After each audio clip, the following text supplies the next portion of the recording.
Abonnez-vous sur Diamant Noir TV, la chaîne de la liberté d'expression et d'opinion. Abonnez-vous massivement. Diamant Noir TV, c'est votre chaîne.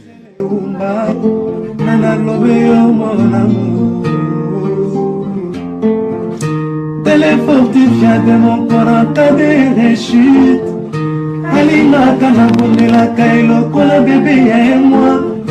Et qu'il a monena pesa kinga ngumia suayeteo. Parce que nzoto na ye pete lo kola na malemba. Kolina na ya diama Gisele Umba.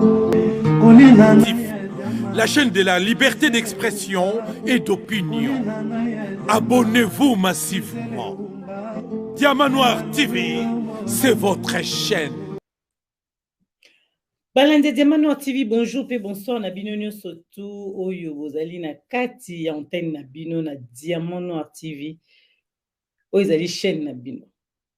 Lelo pepe congolais toyambi un de mobundeli ya mboka tokosola elongo na ye lelo na oyo ekomi lisusu na kati ya mboka na biso tanto tozoloba ekomi lisusu très compliqué mpona mboka pe ya kolobela biso na kote ya spiritualité nde biso tokosola elongo na Major toyamba ye okoti na émission j'aime toujours tolobaka kobosana te eloko ya liboso ezali j'aime na yo otie na kati ya émission pe opartage mpona bandeko nyonso oyo bazali kotala biso na pokwa na lelo bose connecté ebele.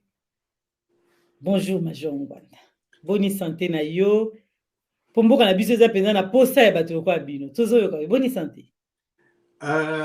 Nzambe se moko ya solo tata Yesu Kristo apambola mama Gisele apambola libota ya yo ekipi na yo balandi ya Diamant Noir TV bana ya RDCP baoyo balandaka biso Nzambe apambola bino na kombo ya mwana wa Yesu Kristo.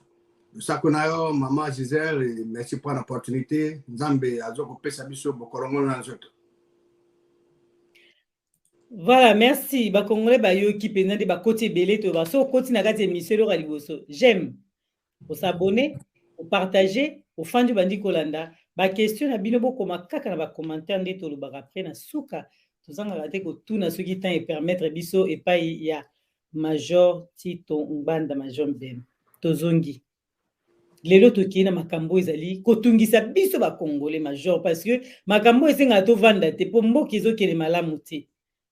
Comment lelo oyo oza ko trouver démarche ya église catholique lelo parce que lelo basala qui marche.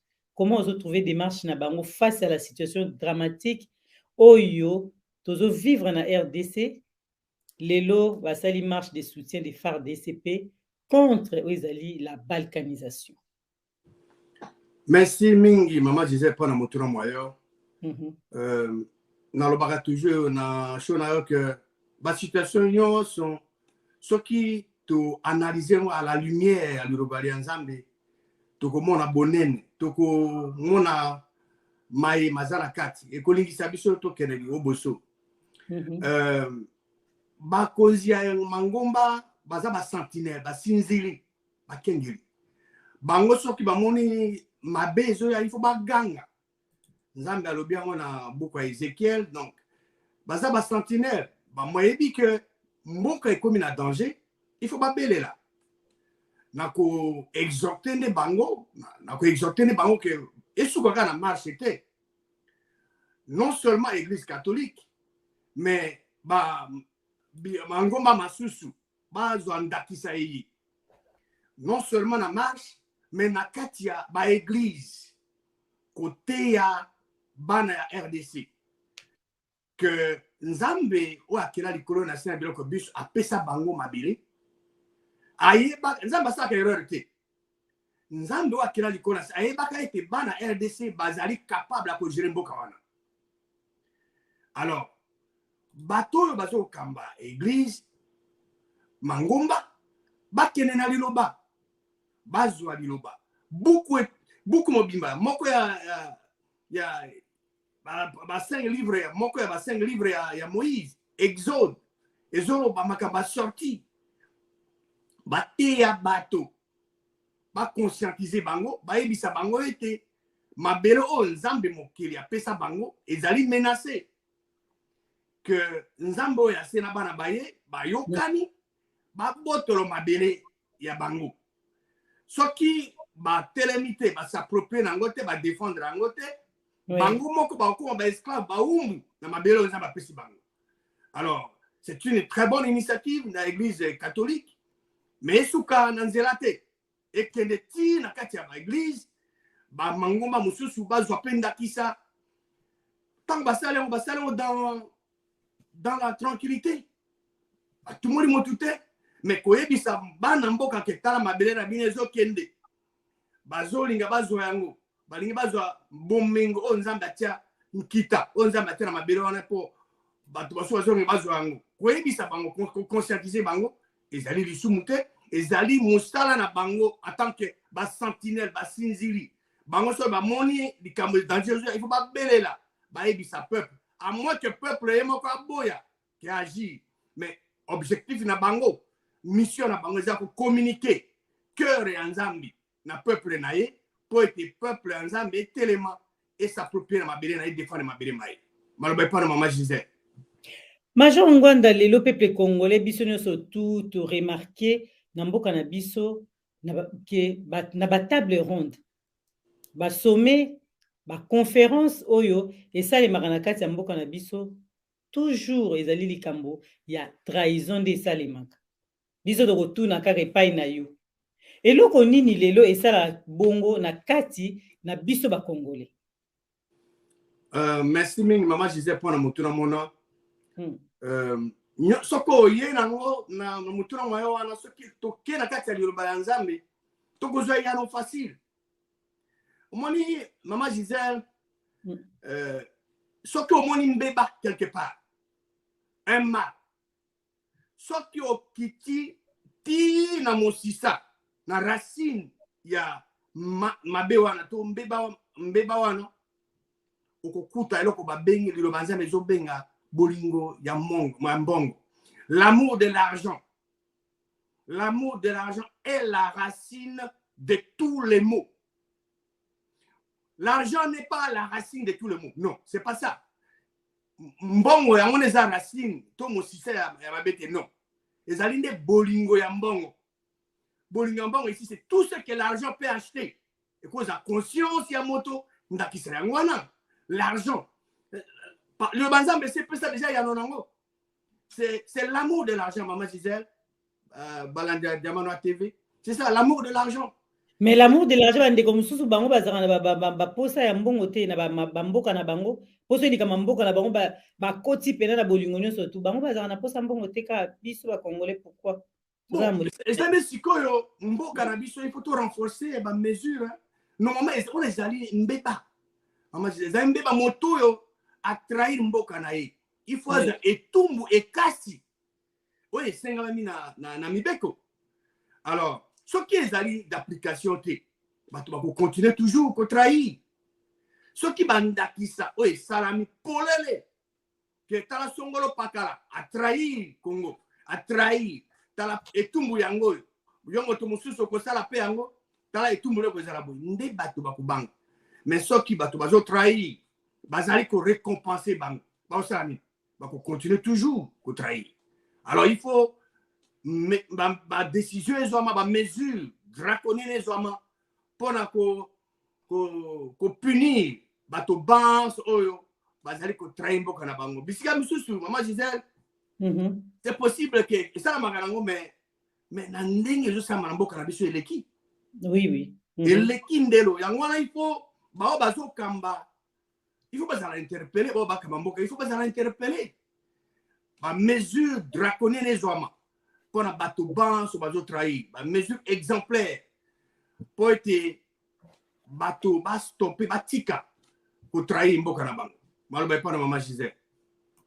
Merci Major ba congolais bazolanda yo bazoyoka na bokebi nyonso tout peuple congolais azokota na kati émission tozoloba mama mboka parce que lelo tozomona RDC ndenge ezokende mite mezo sala pasi yango moni tozotuna makambo tomona ki makambo ezo sala ezo marché te ndenge congolais azozela ke mboka échanger tomona changement na kati ya mboka to vivre malgré que ba pasi ezala ba mboka mususu mais tozomona ke bazali ko vivre yango toza kotuna kaka mituna. Toye na likambo oyo ezali likambo ya conflit. Torotuna. Est-ce que conflit oyo ekomi visible entre Félix Tshisekedi et oyo ezali na Paul Kagame? Est-ce que eza kaka ba aventure ndenge tozoyoka bato mosusu balobaka to biso tozotuna epa na yo to toyebi te? Parce que mpona po lelo nde tovandi akomona Kagame koloba na Félix Tshisekedi que Félix Tshisekedi azwaki te na baélection. Paul Kagame moto alobi abi Félix azwaki te na baélection. Comment yo ozomonela makambo yango? Merci mingi mama Joseph pour mon tour moyo. Pour ngai eza non événement hein. Eza surprise dans quel sens? Comme mimene bongo azobimisa la miso batu ke ozwaki te na baélection, cela veut dire quand ezaki et bana kana ngo déjà kala mama je na ba mboko nazali eza na ba organisation eza na ba to ba kumaga mikanda soki ba ebiso likambo eza solo soki olingi otuna likambo soki ba ebiso eza yango wana toyeba na biso yango donc aye juste pour confirmer yango mais naza s'attendre que ye abimisa pe ba preuve abimisa yango pe apanza ayebi parce que ayebi eloko azoloba nakanisi biso ba congolais nakati wana peuple congolais soki Félix ya baosolana bazosala ba échange na ndeko na ye Kagame il concernait peuple congolais te biso peuple congolais aza concerné na mabele na ye ezali occupé na ba troupe rwandaise à travers M23 branche na armée rwandaise peuple congolais aza ko se préoccuper na likamona que ba détruire bango na monaka ba avion ezalaka ba laksaki ba avion est-ce que avion bezo continuer ko sala to avion là et nyonso basi bakitisi yango parce que soki aviation ezali makasi mais bakende ba bombarder bateau yo troupe terrestre ekota et botra mabele maman j'ai distraction échange entre Kagame et Félix. Moi je crois que les autres concernés ka bango mibale nga na loba déjà na show na yo que Kagame azali officier militaire officier général ye soko oswari na monoko azo sekana ye ayo ka langage ya makasi lokito ye akoko provoquer yo zo bana ye mais bona nga ko swana ezaka basi basi ne bali ko swana ngai mobali bon soki nga na bike na réagir na kolation makasi quoi to stoba soki motazo mona kaza azana konzo aza makasi mingi mais lakisa ye yo koluka ndenge yo sopola seke no yo kanisa yo zali pumba ozaboy bon nga ko l'action peut que yo ozana ba limite mais c'est ça mon bala ça ndenge wana pour Kagame à comprendre le langage ya bien na suggéré déjà na Félix ce que pensa alingi que Kagame ayo ka bien mais c'est simple théâtre ya opération a changé en gros le kezala et pas na biso na RDC théâtre d'opération et comment na Kigali ce qui est comme kuna tango ya ko ba Kagame ko yoka parce que ya yoka ka lokito mais tant que ba échange ya parole banini biso sengene mabere ba Rwanda ba bima mabere biso ba zonga na Rwanda to récupérer mabere na biso c'est ça peuple congolais azana souci wana ba bande comme ça bazana est bazo continuer kufa donc tant que bazo échanger entre bango wana bato nana zo stopper liwa kuna bazo continuer kufa na est oui alors tolingi action et pas na biso oyo ke kolakisa que ya solo biso tozali tolingi ke to récupérer mabere na biso to mona ki ba avion et ba utiliser aviation et bombarder bato bana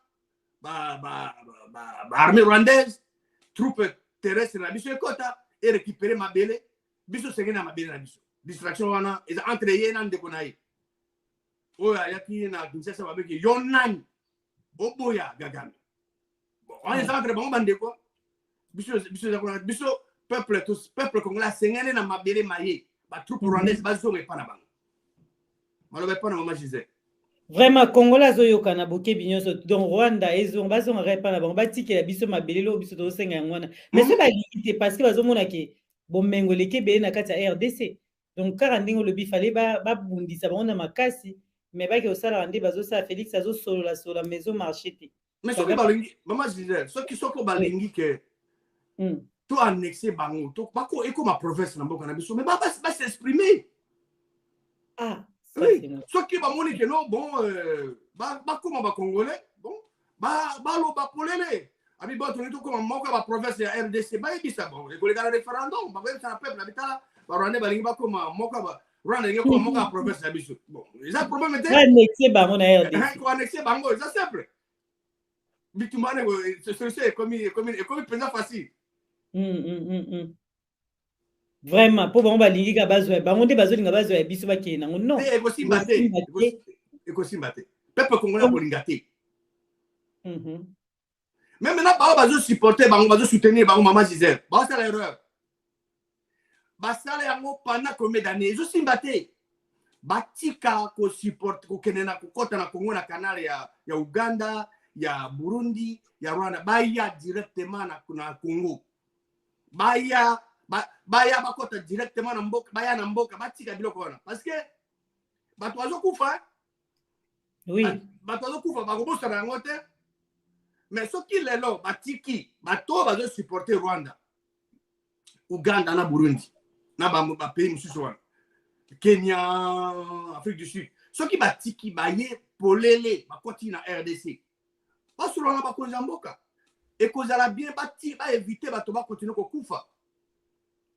peuple congolais je crois que mais bayokanaki cesser les faits na kati yo kutu na maloba bayokanaki cesser les faits mais bango côté ya Kagame batosi yango te ba bombarder lisusu na butu ya Jedio eleki babandi ko bombarder bazokosa ke FARDC mutezo bombarder bango nzoka bango bato bazo continuer monte ke bazo yoka te non bako yoka te maman Gisèle mais na lobaka ngo na shona yo ye moto wana Kagame non aza croko ye pa yoka il faut lokito ye na loba noge aza stratégie mais nous avons pression sur Kinshasa a pression sur bon pour négocier na ba troupe rwandaise il y a M23 alors ce qui les loyo ba troupe na biso ba changer théâtre opération même na Rwanda mais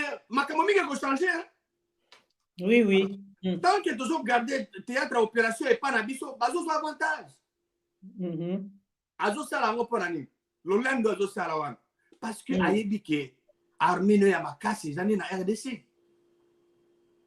bakonzi o bazo konza armée na biso za bato na ye ako oyebisa bango ordre na ba fraction à ba minute ayebisi bango allez bo changer makambo na Congo bo yo sani ayebi que Kinshasa azala ba limite Kinshasa ko lo banete ka franchir ligne rouge ayebi bien batondi maman Gisèle komanda AFDEL LCD CNDP M20 banyoso batondi pa na biso et surtout bango de bazana bazo occuper ba fonction stratégique yango na ezo commissaire mutu makasi mais soki penza Félix alingi penza ke Kagame ayoka ye théâtre d'opération est changé place et l'on pas la biso comme na Rwanda changement ko za munene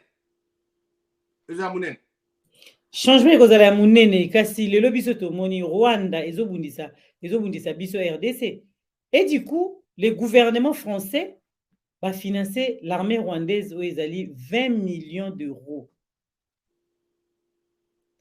Major Mbanda nini oyo koki koloba sur cette affaire? Ah maman Gisèle na nenga tout le monde na mayo et anezaka kawana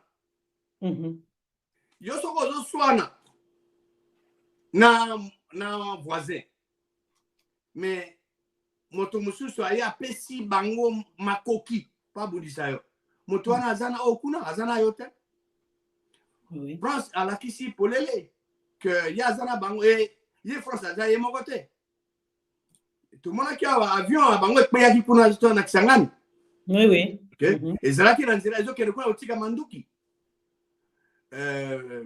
omoni France ezala mboko nazali na États-Unis, Angleterre, Canada, ba pays nyonso tu wana bango bazana Kagame. Bango bazana Kagame. Kagame pe ayebi yango. Baza pour ba massacre, bato ba kufa bango baza pour. Omoni depuis bato bana kufa na RDC depuis 1996. Communauté internationale baza miwete. Bazolo balo comme côté to comme au-delà de 12 millions de morts. Bazolo balo comme côté. Mais l'Ukraine est banaki à lobby. Mais tant là, milliards de dollars les autres qui ne connaissent. Équipement les autres qui ne. Alors, biso bazolo avec ça biso que bango na maloba. Bazolo ba que RDC d'aller agresser Buena Boy. Mais dans l'action ils ont l'accès. Action ils ont l'accès pour les que France a approuvé. A approuvé que va continuer comme Boma, peuple congolais. Parce que Rwanda a besoin peut-être en Manduki à Makasi. En échange de la montant va passer. Mais Sengali biso de notre côté. Il faut qu'on soit action. C'est pas que France a fait Simbongo. Bon, de notre côté, quelle est l'action où Sengali Bakonzi Bazoa pour être et stopper Bango? Na francophonie, tout ça n'est pas francophonie. C'est un exemple. Rwanda, allo Atika, Aboya, Koloba français. Mais, bazui montu oyo. Alors, il y Bokonzi, gouvernement du Bokonzi, et boy français. Yo, comment tu, ancien ministre des Affaires étrangères, au tié Mokonzi à francophonie. Où est le bani? Biso photo longa kuna. Biso ba oyo. Mais, pour la nita botia lingala za monokambo kana biso. Bato bazolo bakota le français wala mingi. Eza RDCD. Eza biso. Maman disait complot et sami contre biso. Eza na niveau yoso hein. Mais sengaline biso au lieu que to continuer ko lela. Biso moko na kati. To s'organiser pour to contrecarrer l'action. Parce que les lois on a qui déclaration il y a docteur Mukwege que na Goma na Bukavu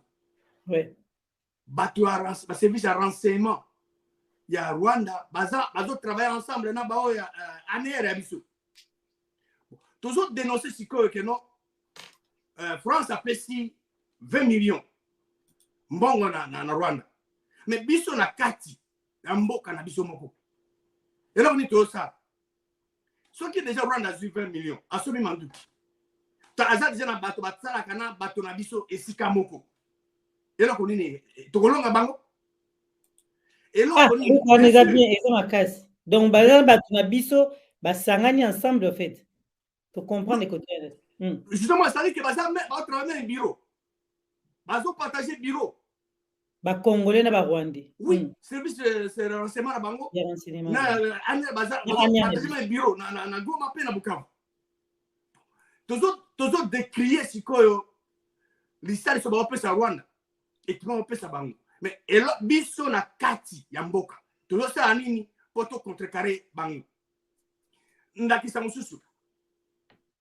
Omoni et là qu'on Félix Assari par exemple qu'on inviter qu'on accepter que ma troupe la force régionale il y a Afrique de l'Est il y a bon ce que l'obik trobi que mboka na biso a accès na ba payati les autres ali manduki mazokota oni zawana manduki mazokota ce qui les autres au côté ici officiellement Ouganda, Rwanda, Burundi, Kenya, que bavana na zone tampon sikoyo manduke kotaka na ndenge yaka ekenge mais soki batroupe wana bakoti bavandi na RDC quantité ya manduke kokota je crois que mpona kodéloger bango ndele kozalika monene parce que chaque pays wana bakozwa mikolo bazokotisa yango me na ekenge mais bondimi ke baya bavanda na RDC mais boteki mboka mais wana balkanisation esalami mais justement que toujours décrier nani mbongo bapesi Rwanda toujours décrier toujours échange entre Félix na échange verbaux entre bango bon biso na kati ezani moni likambo ya ba force nini ya Afrique de l'Est wana eza lokola na pesa illustration oui toza boza famille moko boza ebele mais mama alobaka na ete sikoyo boza na conflit ndeko moko na famille azwi mama ayebisi mama na alibo olandanga tokende esika moko boye sans koyebisa bamembre ya famille ya ndako papa ayebi te babana bayebi eloko moko te amemi mama kuna nzoka na amemi mama kuna mpo bakata ye loboko. Voilà ce qui s'est passé, ce qui se passe na makambo est wana batroupe oyo ya Afrique de l'Est bazoya c'est ça normalement esengeli peuple nasepeli ke église catholique a déjà élan a initié marche et continuer batroupe wana bazonga epa na bango batroupe étrangère bazonga epa na bango batika biso moko to bongisa mboka na biso to bundana to bundisa banguna biso moko que ba troupe étrangère baya sinon toujours le ballon comme quoi mais les actions ont toujours mené à l'intérieur et cela qui s'inquiète tous en ennemi ba action ils ont entreprendre dans le gouvernement c'est là c'est tous en ennemi toujours peut ça ennemi ba zilayo surtout à s'installer pour non ni ko ben sa bango baya bango yo zola ba pays wana tubuna baza déjà ba ennemi na biso Uganda, Rwanda, mais baya ko sala nini pa na biso. Et puis oui centre de la zone tampon do bango bazo penda centre. Oui, pas zongo parce que biso troupe na biso autorisation accès na siko wana te. Oui. Alors ba tozolo ba elo comme susu mais ba action sur au moins pour juger moto, il faut juger na ba action na ye. Parce que Félix a sorti pouvoir toloba 4e année na yango année prochaine c'est fini 5e année mais ndenge nini parce que so tali bien maman Gisèle tango Kanambe azokendi mabena biso za kinengo na te malgré que Kanambe yepe il faut parce que yede moto orchestre bloco na lobaka toujours national que il faut ba kanga yepe ba sambisa e mais tango ya azokendi mboka na biso za ndenge za lelo te mais et comme il ndenge nini expression oyo elobaka que soki ba force de l'ordre bazokoka kosilisa désordre te bitumba te esika sécurité te elingi oloba ba force bato wana baza na batroupe banguna baami baza epa na biso alors nana waza mokonzi ya mapinga epa na biso Félix. Oui. Parce qu'il faut trouver une solution. 4 ans. Et puis, vous n'avez pas besoin de continuer à bisika. Non. Minembo, au sauté. Parce que Minembo, déjà. Minembo, oui. Minembo, bazui. Vous n'avez pas bazui. Si quoi, bah, comment vous poussez à côté. Alors, c'est pour vous dire que, tu quoi qu'on condamne là, comme on mais la action n'a pas de monde que l'action n'a pas de favoriser les monguna. Non. Et c'est tout ça, tout ça, action que Monguna, il faut, avant il faut attaquer, il faut réfléchir 7 fois. Alors, donc, et Sengali, Bana RDC, parce que solution, dans le bar toujours national, solution, c'est quoi? Et Zaga Misa. Oui, en Zambie, Moko, il y a mis balai, il y a population, parce que la Constitution est ça dans l'article 64, ou alors les armées, pour l'instant. Parce que la situation est confuse. Ce qui, Bana Yamboka, Bakamati, responsabilité, c'est que bazo action et yenga bena li banzambe pour s'approprier ma bena bangote ba comment ba esclave na mboka na bango c'est ça ba autoriser que ba troupe ya régionale ba force régionale Afrique de communauté Afrique de l'Est ba ya ko s'installer na mboka na biso ils allaient une grosse erreur munene eux pour permettre bango pote bato bazo konza mboka na biso à partir ya mosika ba tondisa manduki ndenge na ndenge pona kolongola bango kuma bikango munene maloba pa na mama Gisèle. Tolanda avant que tozotuna motuna moko tolanda nanu extrait ya video oyo na tango ya Mobutu yo moko yoka na mato et puis ba congolais neso bazolanda biso peuple congolais tant tolba na bino na Diamant Noir TV soki tozoloba epai na bino tosengaka bino ba j'aime ebele ezaka pourquoi pona ko protéger mission parce que tant tozotia ba extrait tozoloba ya mamba mboka soki yo tie j'aime te ezalaka vraiment pas si peuple congolais yango tosengaka bino tango nyonso tango koti na émission na biso eloko ya liboso soko olingaka Congo tolingaka Diamant Noir te mpo makambo tozoloba eza mpona bolamu ya mboka na biso tolingi changement esengeli todénonce makambo ezotambola te nini ezoleka te peuple congolais toza na moyen ya koloba eza na etando ike balobaka bongo na kati etando ike bino nyonso bozolanda biso mpo boyoka botelema bolamuka mpona makambo etali mboka na yo toza na major Tito Ngbanda major Bem yango ezosenga totuna ye mituna kasi j'aime na yo nde ezosala malamu mpenza merci na bino nyonso bozali elongo na biso tozotia extrait moko ya video mpe major Ngwanda expliqué biso nano likambo oyo biso nyonso tozali kolanda major tolanda extrait oyo. La tâche était immense, colossale, mais par où commencer? Il fallait commencer par l'armée, oui, par l'armée, pour éviter l'irruption du passé dans le présent. Il fallait une armée forte, disciplinée, équipée, une armée moderne.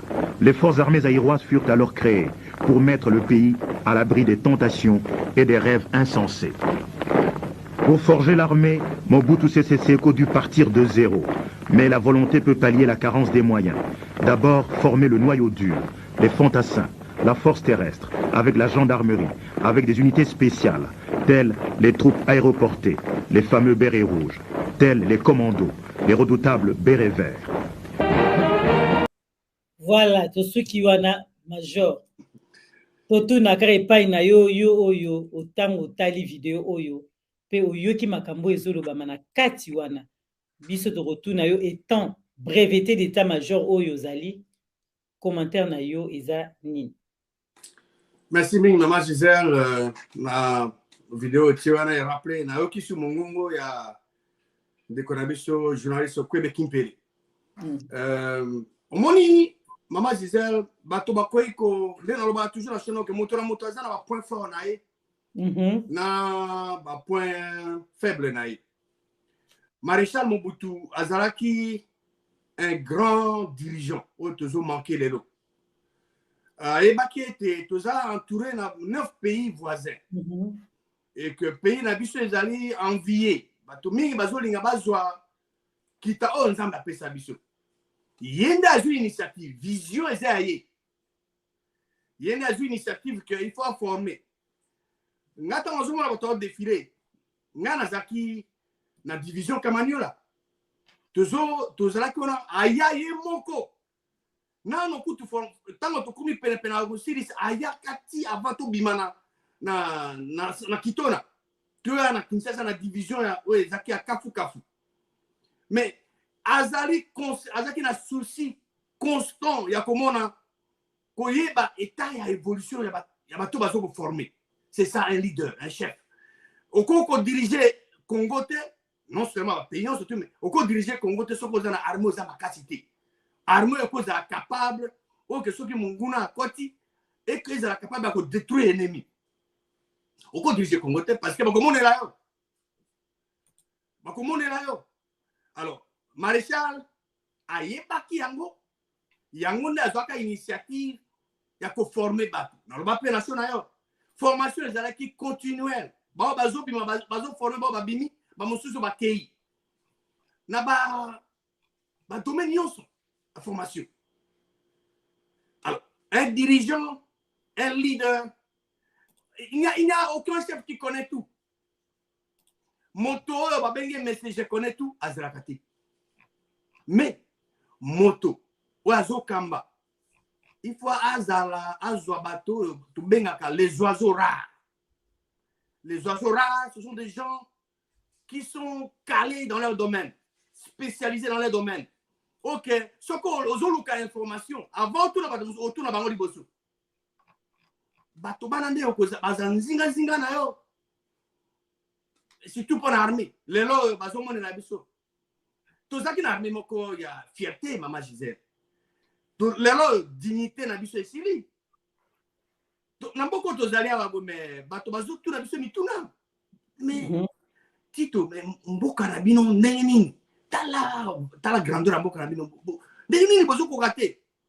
Tout ça veut dire que dignité ya Congolais, tous les Zaïrois, ils ont sauté. Pour une armée aux alliés occupés. Exactement que Tozangi Basura. Mais ça, c'est impossible. C'était pour Tozonga, ma cassiwana na lelo pour lelo Félix Moutazali. Ce qui, maman, je vous en ai raison. On dit, ce que yo au Kouti, que non, parce que ont eu une moutouane. Nyon so asali, ils ont mabé au type mbene, mais bon que je suis un asima. Ouais. Ce qui est au talio ya malamu musu sali au tiki au continuer ko bâtir dessus au epera ba innovation mususu et si ko ya ko kakite azali faible yo et comme un point fort na yo c'est comme ça mboka okende liboso ce qui va s'inspirer na nous mbelelelo 4 ans après mais tozali kuna na centre tech na kitona tozala kuna 4 ans non ce qui pensa ezalake bao bazokamba mboka lelo balingaki ba former ba division mais pendant 4 ans ba former ba division ebele mais lelo makambo tozoba wana ezalite kuna na est c'est-à-dire que volonté ezalite kana mona qui demande à lancer appel pour un recrutement et salama bon il faudra aussi vérifier bateau ba recruter et c'est bango pense bazaba na mboka to eza bateau batindi bango ba ya kokota la kati na biso nous surtout on ezali c'est un travail hein. Félix a s'inspiré mingi na Kabila, donc il fallait qu'elle s'inspire plus na azonga moi si mama kasi côté ya Mobutu. Mais ça s'inspiré na Kabila armo to zanango. Mais oye toni na ba Rwandais, na armée ya Kanambe. Kanambe y a noyauté armée na biso à tous les niveaux, non seulement armée, à service ya sécurité non, force de l'ordre. Si dans tous les domaines, les institutions, Kanambe, toujours national. Mais s'il y a quelqu'un qu'il fallait, Félix Akanga dans un premier temps, mais c'est Kanambe. Makambo et Zakuna, SSOB, groupe armé, Banini, et Zaye, Zakanambe. Yende, Bazaï, pour travailler à Kagame, pour tous les bateaux, na armée, na bateau, Félix Akanga, on a photo. Dernièrement, le groupe de Bango sur un génocidaire. Bango surtout, non. Mais ça de sorte que l'armée nabisseuse a vraiment occupé. L'armée nabisseuse a Bango, dans ma position stratégique. Les gens qui sont à la terre, ils ont mené l'armée nabisseuse sans que Gagama a informé. Sans que bateau, Bakangari photo na. Très très baléki. Infiltré baza trop na kati ya armée. Mon moment j'ai baza ba infiltré. Occupant, voilà.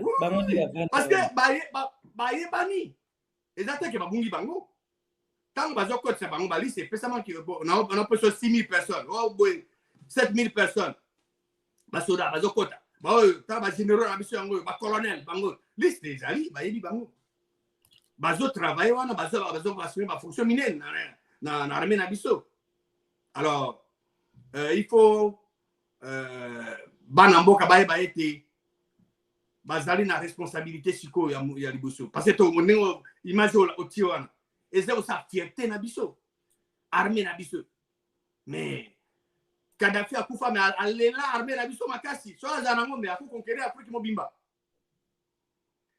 ba na Rwanda wana to ke kuna sango tikala na Tchad Ça me dit que tu formes bateau. Les lois, tu formes banane. Non, tu allais humilier. Tu allais mis à genoux. Il faut totalement. Mais pas totalement. Et que c'est un leader. Oyaye, bateau, dans le bar toujours, bapaya. Il faut bazonga na mboka na bango.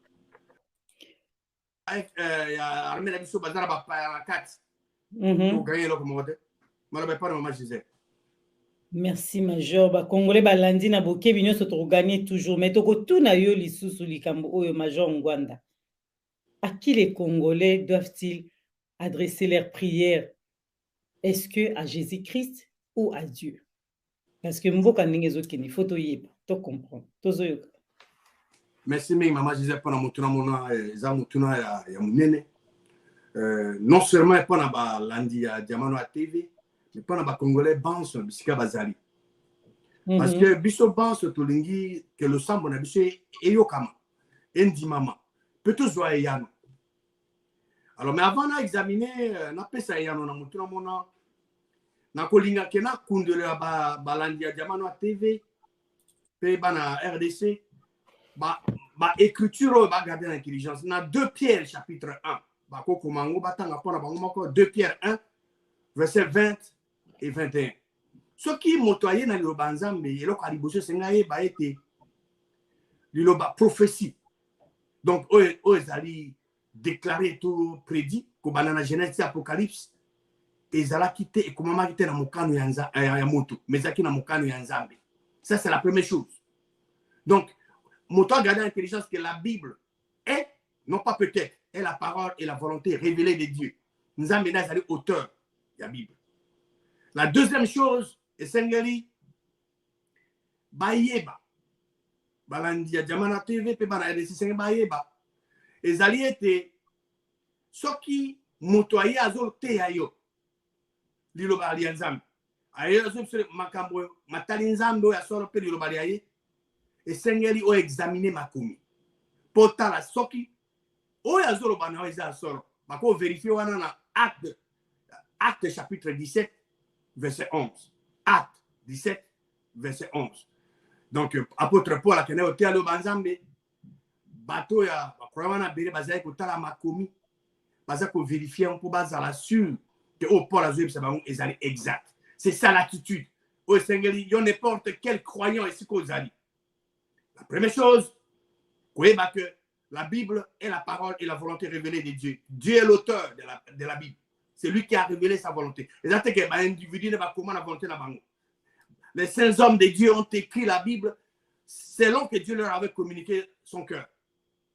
Alors, pour vérifier ma commis, ce qui m'ont adopté ailleurs, et là, je suis encore rappelé, lundi à Diamana TV, par RDC, et comme on a Exode, chapitre 20, verset 3 à 5. Exode, chapitre 20, verset 3 à 5. C'est très important. Dans verset 3, le dit, tu n'auras pas d'autre Dieu devant ma face. Nous avons dit à Zoloba, à l'unité que,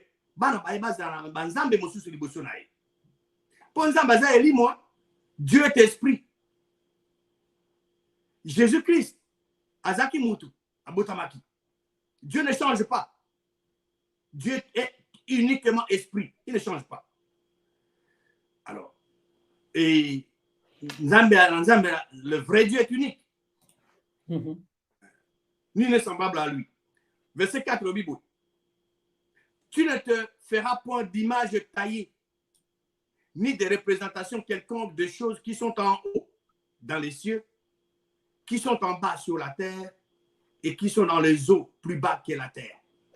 Ce qui est que tout ça, ma représentation quelconque. Jésus-Christ est sur ma bulletin. Jésus-Christ, depuis à ce point, à ce que ça n'a pas à Matia Licolo, à Vanessa Lobo, on a mon bali, on a Licolo. Jésus-Christ a venu à droite en Zambie. Dans verset 5, le Bénin. Oko, Kumi sa babike kwanate, pe oko servi bangoti. Nzambe nazo pesa loko wana. Nzambe bini azanzambe aza jaloux. Wa azoko punir lisumu ya batata likolo ya bana jusqu'à 3e génération, 3e et 4e génération. Oh, baso inaï. Donc, moto azoko adorer Jésus en tant que na place en Nzambe. Bon, moto azo commettre un péché. Hein. Moto azo ça idolâtrie. Hein. Maman Gisèle, Zaboulou a parvenu. Au moni bateau bazo te que Jésus-Christ azali Nzambe. Oui. Bateau ana ba même peuple congolais, 3/4 peuple congolais, ba adorer, ba soi-disant bazo adorer Jésus. Oh, ils allaient un géant esprit diabolique. Ce qu'on est là, on a raison qu'on empêcher bateau bana, botama asika. Pour nani? Pour maman Gisèle, Balande Diamana TV, ils avaient deux conditions à remplir pour moto abika. Condition liboso, et c'est là moto à tatola na monoko moyen que Jésus azamo kozinaï. Yami balé. Et c'est là moto mona andi manakati ya motema moyen que Nzambe wa kela likolo a sécusi Jésus Christ na bawa. Le manzamba le but est que Nzambe akufi, pe Nzamba mi sécusi na bawa. Non. Mona ya Nzambe Jésus Christ, o Nzamba tin akufa. Nzambe nde a sécusi na bawa. C'est pose au lobiko et c'est ngondi manakati ya motema moyen que Nzambe a sécusi Jésus Christ na bawa. Alors, moto azoma que Jésus a dans Nzambe. Bon. Nzambe aye, Nzambe akufi, Nzambe azali enterré, et puis Nzambe asepi na bawa. Alors, tant Nzambe akufa ki, mokile, et tu as 3 jours, 3 nuits, nana zabo reni. Non. Alors, yangonde, ils ont empêché mboka na biso, et que na liboso, parce que tant on va ensemble à Jésus, exaucement exalité. Moni lelo, c'est là que clé à mounene, c'est ngalito zonga et pa ya Nzambe mokile. Totika yenzamba re sur biso. Koreyi awa ezaka te que na ba domaine mususu. Tango moto azozo a Jésus-Christ a komi Nzambe na ye. Moto wana saini, ça veut dire que moto wana a abandonné le vrai Nzambe. Mais c'est ce que Jésus-Christ c'est que Dieu avait dit à Samuel, dans 1 Samuel chapitre 8. 1 Samuel 8 verset 6 à 8. Tango bana Israël basengaki un roi physique. Et c'est pour ça que Moïse, Samuel te, a ebisi Nzambe pas ebisi Samuel. Yoka bango. Eza yote ne bazo ko rejeter, eza linga inde bazo rejeter, balingi te ngana ra sur bango. Moto azo kene na prier pas Jésus. Ya zo ignorer Nzambe. Azo ignorer Nzambe parce que Nzambe nde asali plan ya kotina Jésus a ko racheter bato. Na tula toujours na shona yo. Ko bana Adam na Eva. Ba prophète. Avant Jésus-Christ à Abotama, bato bazo sambela nani? Ba sambela Jésus to ba sambela Nzambe. Non. Bato bazo sambela Nzambe ya solo. Mais qu'est-ce qui est arrivé? Changement de Nzambe ndenge bato ba bosana Nzambe ya solo brusquement, ba bani ko sambela Jésus. Bana wuti pa Nzambe ya solo te. Nzambe ya solo alingi ba kumisa ye na kombo ya mwana wa Jésus-Christ. Ils allaient très important. Parce que la Deutéronome chapitre 10, verset 12, Deutéronome 10, 12. Tala sikawa Israël, donc peuple congolais, Nzambe tatano azo sengo kelo komoko, et seigneur obanga yi. Kobanga Nzambe ya solo, ezako sale la liobali ya yi. Ya lobi, totia Nzambe mususu liboso na yete. Soki moto ake pa Jésus-Christ, et nous ba comme si Jésus-Christ oka Nzambe.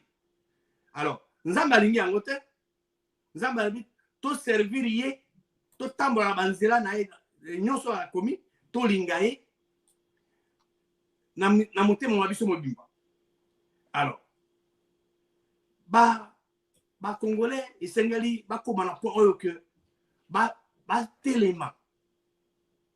Ba mituna question. Ah, ko banana Adam na Eva. Ti avant Jésus-Christ abotama. Bazo sambela Nzambe ya solo. Pe bato ba osama Nzambe ya solo, bazo sala ba signe, ba miracle, ba prodige. Mais eloko nini esali ke to bosala Nzambe ya solo, to komi et pas Jésus. Moni bato ba mi tunaka, na osamba maozo ya note. Et ya Nzambe lobi eloko moko na Esaïe. Esaïe chapitre 59 verset 1 à 2. Et bien non, la main de l'Éternel n'est pas trop courte pour sauver. ni son oreille trop dure pour entendre. Oui. Mais ce sont vos crimes qui mettent une séparation entre vous et votre Dieu. Ce sont vos péchés qui vous cachent sa face et l'empêchent de vous écouter. Kosambela Jésus, c'est un péché. Ils ont idolâtrie. Et qu'on empêche Nzambe ayo kalosambo na yo.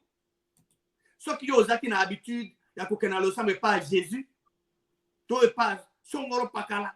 Attention, on semble soit bassin, banini te. Kena alosambo n'est pas Nzambe mokeli. Na kombo ya Jésus-Christ. Philippiens 4, verset 6, c'est le Bible.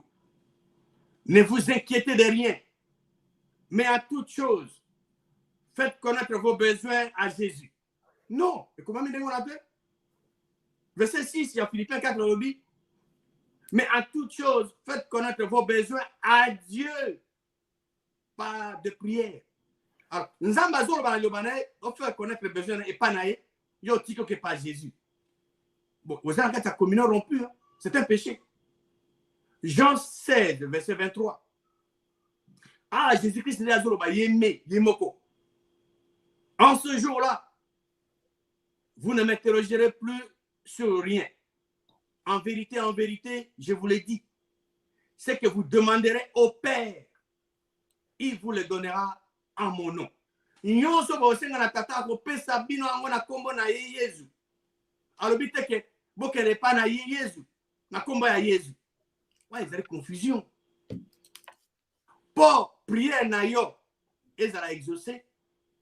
Yon de comment si de comme bali et sengelo adresser le sambo na yo et pas nzambe mokeli. To tata na yo ya likolo na kombo ya mwana wa Yesu Kristo. Maloba pa maman Gisèle.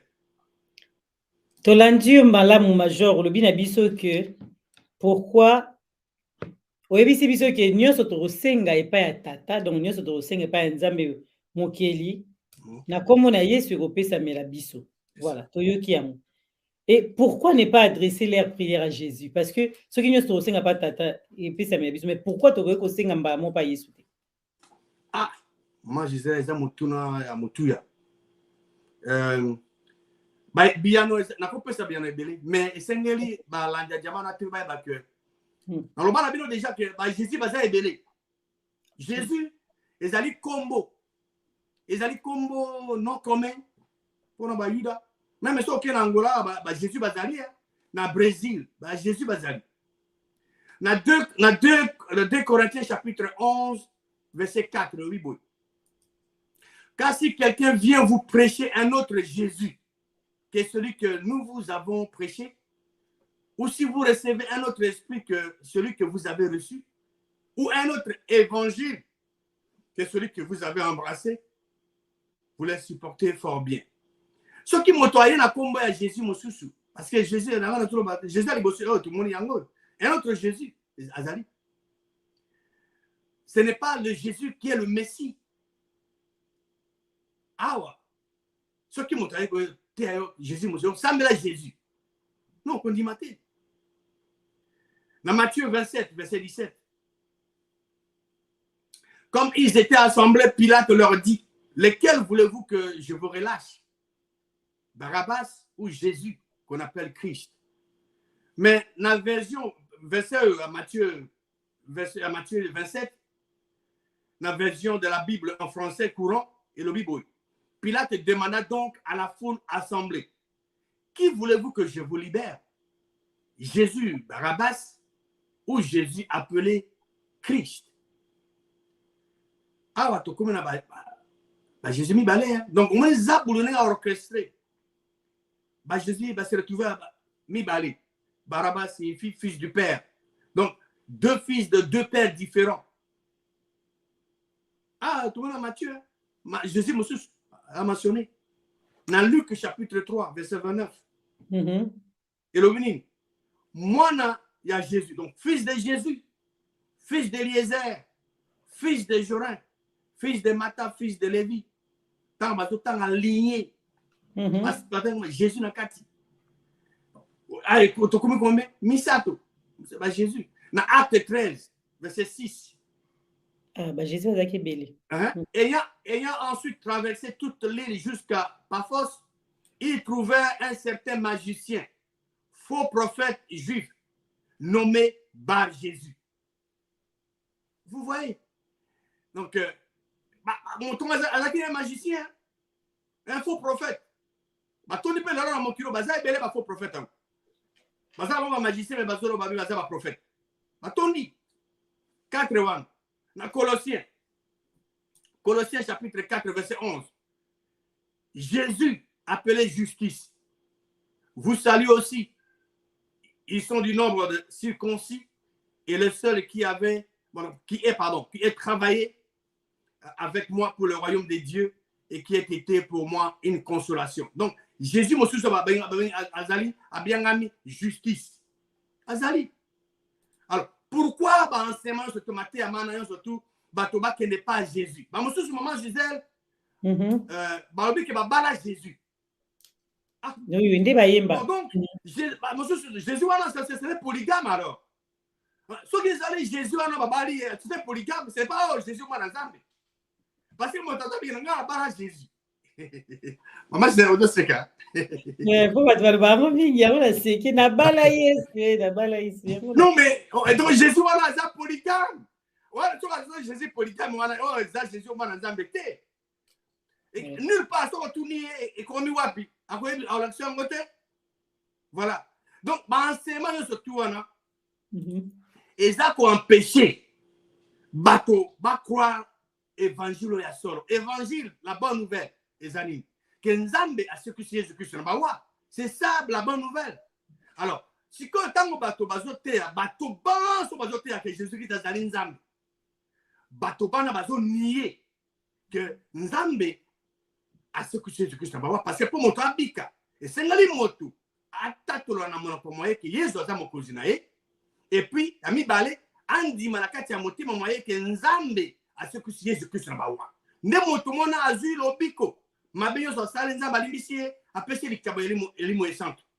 Alors, enseignement wana surtout, il faut batika, bazonga le banzambe. Batia le banzambe nenge le banzambe lobi. Alors, ba Congolais sengale ba adresser prière na bango na Jésus parce que Jésus-Christ tango ye abotami. Nzambe ye moko Nzambe asakini. Nzambe nde akumisa maka. Jésus-Christ abotami hein. Ba berger ba ye nenge comme dans Luc chapitre 2 verset 13. Ba bi que ba angelou armesé bazo louer Nzambe na bazo louer Nzambe ba berger na verset 20 Luc 2 20.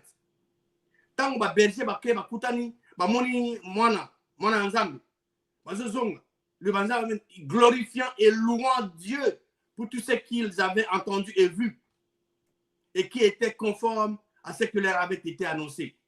Mais c'est bon que mon Nzambe botami. Alors, une autre preuve supplémentaire qu'il y a plusieurs Jésus, et ça, il y a beaucoup, il y a acte 19. Voilà, c'est très important. Acte 19, verset 13. Et là, quelques exorcistes, donc ceux qui manipulent les esprits diaboliques, juifs ambulants, essayaient d'invoquer sur ceux qui avaient des esprits malins le nom du Seigneur Jésus, en disant: je vous conjure par Jésus que Paul prêche. Babi, bateau, exorciste, bateau, ils ont manipulé l'esprit diabolique. Bateau, utilisé comme il y a Jésus. Je vous conjure par Jésus que Paul prêche. Donc, cela sous-entend qu'il existe un autre, n'est-ce pas? Parce qu'il y a un base spécifique. Je vous conjure par Jésus que Paul prêche. Jésus Moussou Azali, verset 14. Ceux qui faisaient cela étaient 7 fils de Séva, juifs, l'un des principaux sacrificateurs. Bano va utiliser comme Jésus-Christ pour pas bien l'esprit bazaki bane sacrificateur. Verset 15. L'esprit malin leur répondit. Esprit malin, esprit diabolique, L'esprit malin leur répondit, je connais Jésus. Vous voyez, esprit diabolique a dit Jésus. Et je sais qui est Paul. Mais vous, qui êtes-vous? Esprit diabolique et tout le monde tout non. Je vous conjure au nom de Jésus que Paul prêche. Esprit diabolique au Jésus. Les esprits diaboliques savent que Dieu existe, ils tremblent. Naebi Jésus. Paul Naebi Jésus. Verset 16. Et l'homme dans lequel était l'esprit malin s'élança sur eux, se rendit maître de tous deux et le maltraita de telle sorte qu'il s'enfuit de cette maison nu et blessé. Esprit diabolique. Dans le domaine diabolique, Maman Gisèle, Balanda Diamano, déjà le l'armée.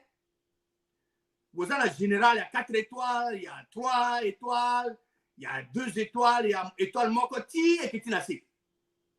Baolo, bazo manipuler l'esprit diabolique, bakepo, babenga l'esprit wana. Esprit là qui plus fort, plus puissant que bango.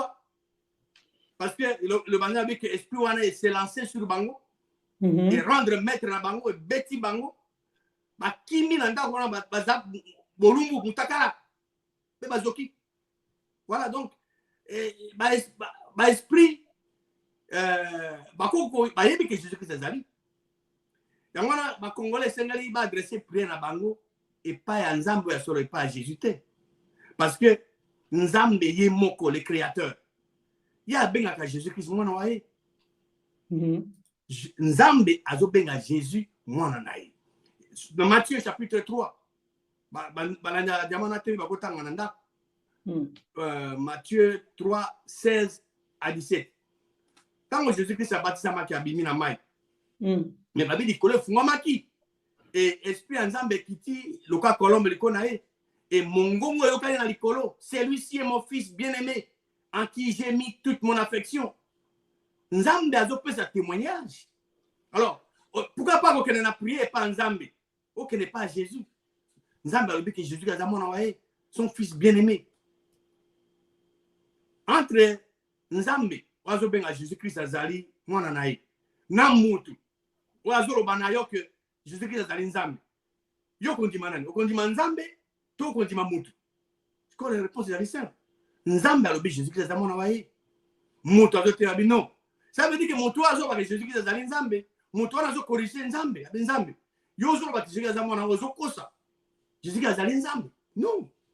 Non. Alors, il faut se sengali toye ba Nzambe akokosa te. Ba Congolais sengi ba kena na prière na bango et pas Nzambe ya solo. Et pas Jésus te. Parce que même Zabou yemoko. Zabou. Il y a une confusion avec Jésus-Christ azali mwana Nzambe. Yangwana il faut que na prière pas na ye. Soko balanja jamano télé ba kotanga Matthieu. Matthieu 4 verset 1 à 6. Beaucoup monde a kona logo nini na verset 6. Soko ozali Nzambe. Jésus Zabula ke pas Jésus-Christ a tenté en passage à Azali 2 verset 3. Soko ozali mwana ya Nzambe. Na verset 6. Soko ozali mwana ya Nzambe. Zabula quoi se tromper dans le que soko ozali Nzambe. Non. Alors soko ozali mwana ya Nzambe. Ba Congolais sengi ba agresser prière na bango et pas ya Nzambe. Non et pas Jésus parce que même ma milimu mabe les esprits diaboliques. Bye que Jésus Christ azali mwana Nzambe. Balanda diamano ba ko tanga ba passage na ko pesa bango Matthieu 8 29 Matthieu 3 pardon Marc 3 11 Luc 4 41. Donc esprit diabolique bazuro ba qu'y a-t-il entre nous et toi fils de Dieu? Bye que Jésus Christ azali mwana Nzambe. Angelo a n'est pas Maria. Mais alors que Jésus Christ azali mwana Nzambe. Alors pourquoi pas pour que ne priez pas? Alors que Jésus Christ azali Nzambe. Alors que Jésus Christ azali mwana Nzambe. Pendant nini que ne priez pas Nzambe et moko au lieu que ne priez pas Jésus. Parce que dans Luc chapitre 1 verset 35 ange azongisi alobi Eli mo santu ko kitela yo nguya ya Nzambe et ko zipa yo ntina wana mwana e santu o akobotama na yo akobiangama mwana ya nzambe. Alors, ce qui m'a trouvé que Jésus-Christ est nzambe. Et lui, Moutouana a contredit ange Gabriel. Ange Gabriel lobi mwana ya kobotama na yo Marie akobiangama mwana ya nzambe. Alors, pourquoi pas okene na prendre directement pas nzambe ya soro? Au lieu que okene pas mwana ya nzambe. Jean-Baptiste ayebaye que Jésus-Christ azali mwana ya nzambe. Alobi yango. Hein? Na Jean chapitre 1 verset 32 à 34. Balandi ya diamana TV bakotanga yango. Jean chapitre 1 verset 32 à 34. Mais le verset 34 le Bible. Et je vis et je rendis témoignage qu'il est le Fils de Dieu. A pris ce témoignage sur Jésus-Christ. Hein? Tout que la prière et pas en Nzambe Mokeli et pas à Jésus. Parce que Simon Pierre, il y a que Jésus-Christ est moi en Nzambe, non pas Dieu. Dans Matthieu 16, verset 16. Simon Pierre a dit ici, il n'y a pas Jésus-Christ à l'obinaï. Tu es le Christ, le Fils du Dieu vivant. Ozali, Christ au moins en Nzambe à bon moi. Voilà. Nathanaël. À ça qu'on dit que Jésus-Christ azali mwana ya nzambe. Azali nzambe te. Beaucoup de temps, on a Jean chapitre 1, verset 47 à 49. Nathanaël a dit, Rabbi, tu es le Fils de Dieu. Tu es le roi d'Israël. Voilà. Tout que na prière et pas ya nzambe ya soro et pas ya mwana na été. Marthe, ndeko Lazare. Alobi yango. Dans Jean chapitre 11, verset 27, elle lui dit, oui Seigneur, je crois que tu es le Christ, le Fils de Dieu qui devait venir dans le monde. Marthe, ebaki, moi nzambe. Awa kuna mokili. Moto Jésus-Christ, moto abotamaka aveugle. Jésus-Christ a bixaki. Mais tant que biki sié, mais ayebaki te, ake kuna ba théologie, balanda diamano ba kota ngona Jean chapitre 9. Verset 35 à 38. Jean 9, 35 à 38.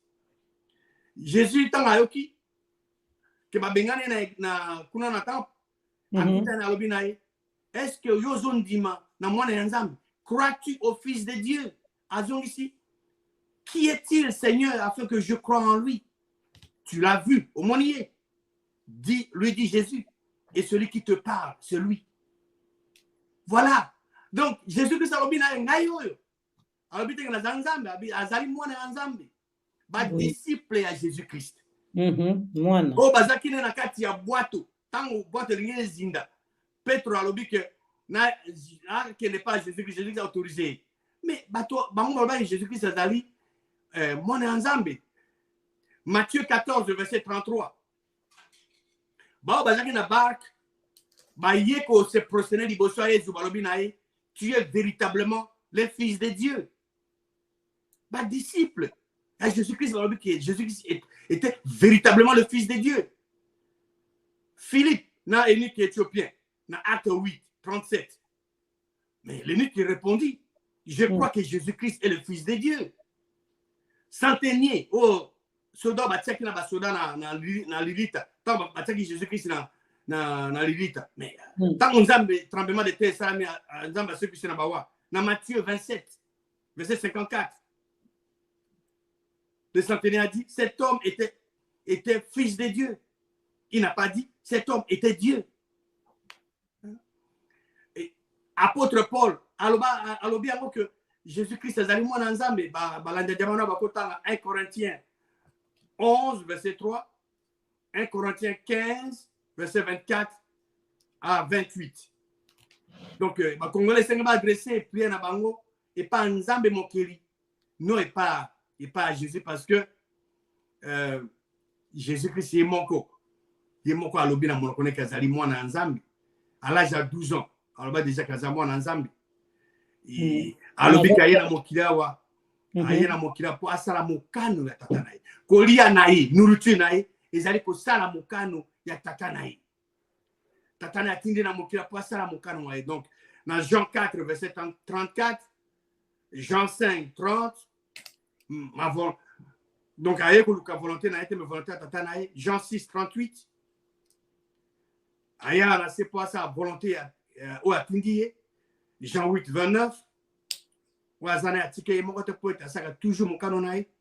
Voilà. Alors, Jésus-Christ, azakoloba makambo yuti pana moko te. Dans Jean 12, verset 46, pardon, Jean 12, verset 49 à 50, alors bien mot. Avec tata na inde atinda ya c'est a komeli eloko sengela loba. Jésus-Christ a bien dans verset 28, il y a Jean 14 que tata azali plus grand que yé. Tata zamu kolekaye. Voilà. Dans Jean 10, verset 36. Alobi que bino bozoluka bozoba na zosala lisumu.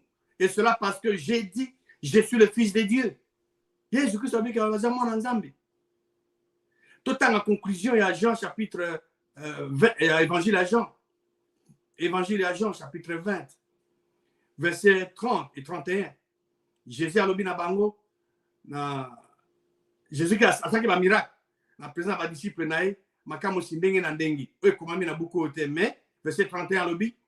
Mais ces choses ont été écrites afin que indique le but pour lequel ces choses ont été écrites, afin que vous croyiez que Jésus est le Christ, le Fils de Dieu. Vous habitez que ces choses ont été écrites afin que vous croyiez que Jésus-Christ est Dieu. Non.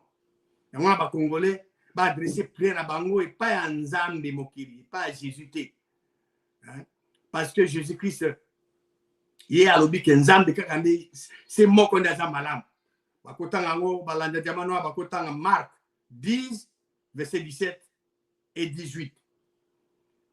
Jésus-Christ a dit à cet homme, pourquoi m'appelles-tu bon? Il n'y a de bon que Dieu seul.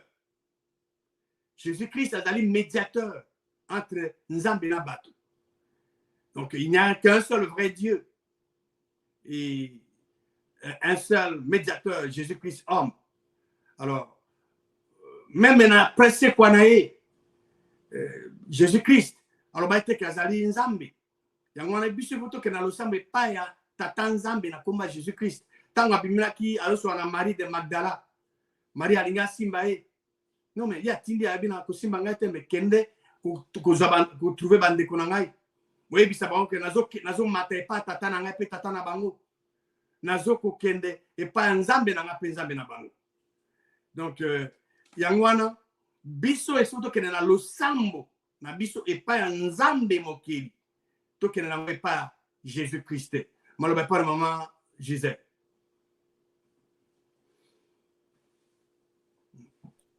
Toyoki nyonso lobi na biso tonga to comprendre malam. Tolobi na biso que Jésus-Christ azali médiateur entre Batou na Nzambe. Donc il azali na katikati. À qui Jésus-Christ adressait-il ses prières? Posa déjà mon Nzambe. Wow. Moi Gisèle ezali motuna munene Jésus-Christ au Batou bazo sambela e. Yi aza osamba Nzambe mokili. Par exemple eza ebele. Tango akene ko pa bikisa Lazare Assemblée tata à s'adresser pas Nzambe. Tant que Marini Bakangae, pour Bakara Bomae. Assemblée 3 fois. Tiki Baye Kolibaya, Nasi Kepan Tata na Assemblée 3 fois. Alors, pendant l'élo, dans Luc chapitre 6, verset 12, Jésus-Christ, il fallait apprendre à l'apôtre Naï. Mais à Salimi, dans verset 12, il y a Luc 6, dans Tangwana, Jésus-Christ a mati na ngomba pona kusambela. Pe asale nini? Asambeli Nzambe butu mobimba. Nzambe asambela kate mama Gisèle. Bato basambela kane Nzambe. Po Nzambe ndaza na makoki manso. Jésus-Christ a kekuna po e pa tatana butu mobimba sambeli Jésus-Christ aza sambela Nzambe. Pe Jésus-Christ a tei baye kolibaye basambela tatana Nzambe. Na Matthieu chapitre 6 verset 9. Alors, Binabango, voici donc comment vous devez prier. Notre Père qui est aux cieux. Voilà.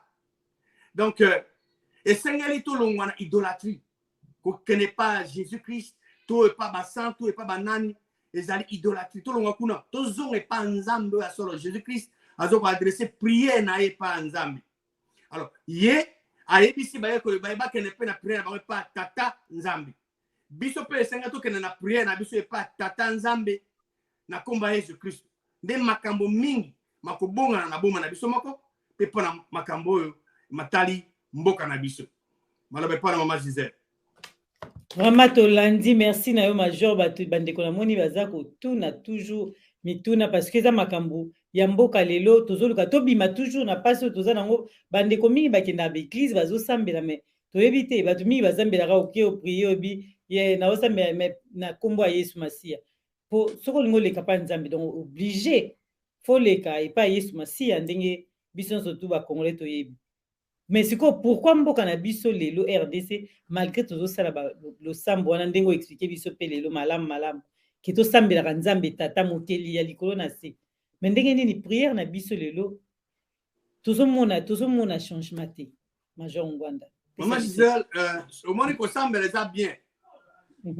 Kosambela eza bien, mais tant ozo sambela, il faut avant sambela il faut avoir action kozwa. Na pesa exemple moko simple. Ce qui moto a servi na musala.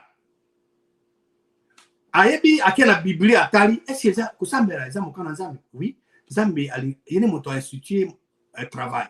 Ali yene moto a sambela. Pardon, moto a sa musala. Le travail était institué par Dieu. OK, par verset zali. Sikoyo, il faut remercier nzambe kapesi musala asambeli. Mais il faut yeba que si ma ko sambela, il faut avoir action. Action zali nini? Il faut avoir une application pour nous ça. Ko benga na ba compagnie. Ko parfois ko kene physiquement kuna. Ko tuna bande ko musu yo sala musala kuna est-ce que ma position ezali ba oluka bata musala? Ezata ke moto sambeli o vandika kana na chambre na la coucher ozo zira ke musala utali kole kita. Te. Biso te sengali na délivrance. Mboka na biso eza occupé. Armée na biso ezali occupé. Il faut de ça nini? Tout sambeli nzambe. Il faut trouver action et c'est tout soit conformément à l'Obanzam. Pour tout soit action, il faut tout la banane. Tout la nanda qui s'abana Israël. Tango nzamba délivrer bango. Faut soit bango baba qui na Égypte. Et c'est ngali bazo action. Maman Gisèle, bana Israël ba bunda kabitumba. Na lo ba toujours na chona yo. Ba gagner environ trentaine de royaumes. Ba royaume musu se bezali penza oya makasi. Mais bazo gagner. Ba gagner ndenge nini? Tango bana Israël bazi action ke bako kisa mokano ya nzambe te nzambe mokeli abunda ki pona bango parce que na fin ya via ezala Josué ezala Moïse ba rappeler na bana Israël ke zate ke bino de bogaki bitumba wana nzambe nde apesa ki bino bilonga wana. Donc c'est Dieu qui avait combattu pour eux quand ils avaient pris des actions conformément à la parole de Dieu.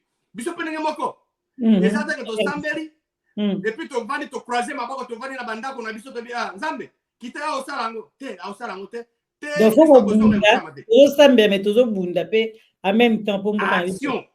OK Bana Israël même ata bazo ko tonga nini Jérusalem bazana Congo na loboko pe munduki na loboko. Donc il faut toujours cause of action selon la parole. Ezali mabele nzambe apesi biso ezali propriété na biso. Nzambe bazo s'attendre que tous jouir na yango. Alors, si moto alingi azwa, biso faut tous action nyonso. Oh, et coquille, oh, to coquille kozwa, pour to bouter mon mouna dehors.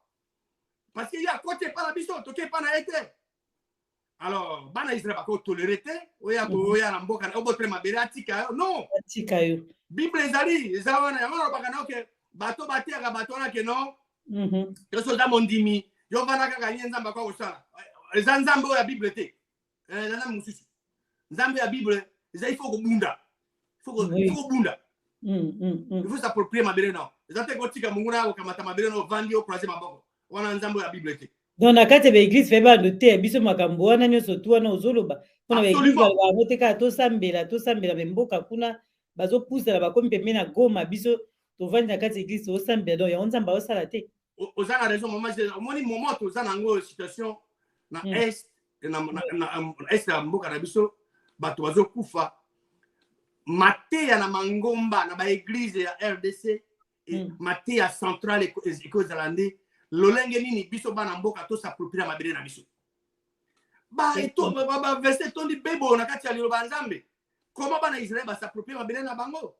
Donc ba pasteur bazo mura prière wana te ba mona ba verset wana to ndire ba côté bana Israël banda obunda bapaster ya Congo baleka yango bango baoluka kote nini ya kopesa badime kolakisa mutu ndenge nini pesa mais kote mpa na Israel banda obunda wana bazoleka baversion wana ndenge ozopesa biso bon esiko mbela esiko epala bana Congo ntango ozokende na église oyebi ke mboka na biso ezali occupé na église ozokende pasteur wana to mokonzi ya lingomba ateyaka makambo ya eloko nini esenga tosala te mpo délivrance ezala azote yango te longwana na lingomba yango bakangi yo commande te kende na lingomba mosusu oyo esika pasteur wana azoteya bato na ye ndenge nini bakosala mpo mboka ya biso eza délivre kende kuna bakangi yo na prison te oza libre yo biso pense tokomi na ngongo oyo tozoluka ke mboka na biso eza libéré tosengeli na bato oyo bazokosalisa peuple Congo baza ba vrai sentinelle oyo bazobeta mbela liloba nzambe abetala sala bwe mpo mboka esukama bato wana nde esengeli bayoka bato bakende na baeglise na bango il faut église ya bato wana nde esi prospere sikoyo baoyo bazomona kaka mbongo bamosusu bobima kuna bokende mangoma mosusu. Vraiment tolandi yo major na boke binoso ndeko ntango olobi likambo ya Jésus Christ na mwe ndeko moko akomi na commentaire mais major a expliqué biso malamu ba Jésus Christ bazalaki ebele donc peut-être wana yo ozoloba peza Jésus Christ ya lokuta mais ya solo ya mwana nzambe oyo biso toyoki lelo major Ngbanda azali koyebisa biso Félix sasa nini azwa bamercenaire afuta mbongo mpo babenga na baoccupant tu bazali na kati ya Congo mpo tozwa kimia mais wana pe major Ngbanda omoni yango ndenge nini question ya ndeko mama Gisèle bapaya na Congo to ignore eloko wana bapaya naloba déjà na so na yo soki ke biso bana ya RDC tozozila pays tsongolo pakala te bapays nyonso oyo bozobengisa bazoya na mboka na biso bazoya nde mpona kozwa oyo bango balingi bazwa président ya Burundi apesi lisese moko esenge bana RDC bacomprendre yango alobi bandeko mibale bazokoka kokabola lilala te babengisi moto mosusu moto alibanda ye ya banene kojoui na lilala wana po eza elengi ntango lilala esili ya pesi bango poso ezangi ntina elobi ebele apres ngai bato mosusu bamonika emilie biso te mpo na ngai tipe wana alingi biso ayebisi biso vérité mpe alobi boye abakisi alobi batroupe oyo ya force régionale ya Afrique de l'Est so bazoya soko baye bakolongwa ndele soko Congo ezwi armée ya solo mpe police ya solo ekoza capable ya koprotege mboka na biso donc lelo nalobi te bayebisi biso polele peuple congolais asala susu na excuse moko te lobi parce que président Rwanda Burundi ayebisi biso plan nyonso yo ozobengisa moto alibana ya azoya nde mpo alia mpo ya ye bato banso babengisi baye wana mpo bango balia baye te mpo babunda mpo na bagroupe armé wana toni non baye mpo balia e soki totiki bango baye epa na biso nango ta koexplike na show na yo nabi ke sikawa mpo bakotisa bamanduki na Congo bazokobumbana eza mwa nyamunyamu alors soki Kenya ye Rwanda ekoti Burundi eza wana Uganda sayo bamanduki bana kokota à travers bapays wana ndenge na ndenge mais bokobengana bango mbula nini yango wana nalobaki ke solution ezaka misaka solution ya nzambe liboso solution oyo bapesa biso na constitution article 64 to merci major mpona bandeko namoni bakestion mosusu bandeko major akotanga yango na suka ya émission to okomi yango na se ya description na commentaire po moyen atuna mituna na bino bozopesa nsima eza te mpona ngonga na biso tozala pena na ngonga bolimbisa diamant noir na mbala ya nsima major akorépondre yango epuis atanga yango sino te bokeye epai na ye moko na YouTube na ye akorépondre bino na mituna ekozala plus facile parce que toza pe na ngonga major basala ndenge nini balandi ya diamant noir TV azoyoka yo oyo balandi yo na poko na lelo sika ya bango ya motu ya pe okoyebisa bango mpona kokutana na yo maloba epai na yo. Merci beaucoup, Maman Gisèle. Nakoloba boy, biso bana RDC, tozonga epa nzambe ya solo. Tata Yesu Kristu mokila likona sa biloko biso. totika ya rien sur biso a rien sur mboka na biso ye asala ka erreur te apesi biso mboka owana esengeli biso bana RDC to zoba action eyenge bena liro banzambe poto s'approprier ba bele na biso totika te ba paya baya mopaya nyonso to ko ya pays nyonso ko ya organisation ko ya wana e ya por e ko ya te pona yo mais yele po bazo ya bango ba kene nango po ete mboka na bango kene libuso to kene na ba prière na biso pa nzambe mokeli na komba Jésus Christ to tika idolâtrie parce que moto azo sambela Jésus to Marie to saint bato baso na ba eza idolâtrie nzambe alingaka yango te. Donc il faut sambela nzambe moko mokeli nzambe se moko na komba Jésus Christ. Pour ba balingi ba la ngai na YouTube azana nini compte mi balé que dit la parole de Dieu on est appris en français ba balingi balanda enseignement na thèse qu'on a ébilé en français que dit la parole de Dieu ba balingi maté na lingala ba ko kene na YouTube na PPVN donc abréviation ya puissance pour la vie de notre nation maté ya mingi mazali kuna na lingala ba ko tika ba message to ko yoka maté ya mana.